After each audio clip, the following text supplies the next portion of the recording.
আসসালামু আলাইকুম। বীর মুক্তিযোদ্ধাদের এএমআই সিস্টেমের কি হলো?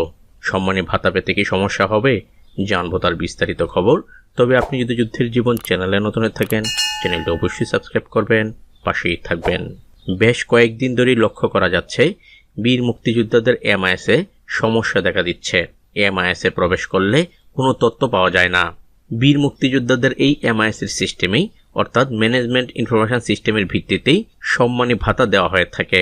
যেহেতু এই এমআই সিস্টেমটি আপাতত সমস্যা দেখা দিচ্ছে, সেহেতু কি বীর মুক্তিযোদ্ধাদের সম্মানী ভাতা পেতে কি সমস্যা হবে জানতে চেয়েছিলেন অনেকেই।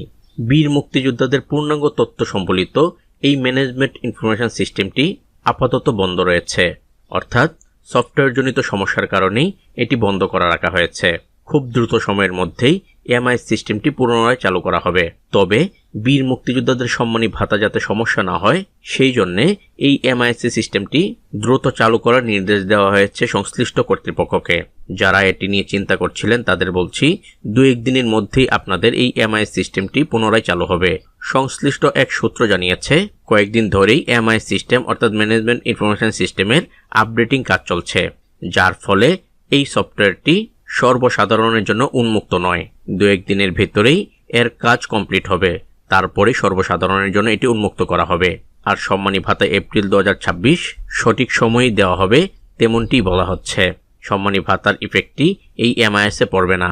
তো আজ এ পর্যন্তই, দেখা হবে অন্য এক নতুন ভিডিওতে। ততক্ষণ পর্যন্ত সবাই ভালো থাকবেন, সুস্থ থাকবেন। আল্লাহ হাফেজ।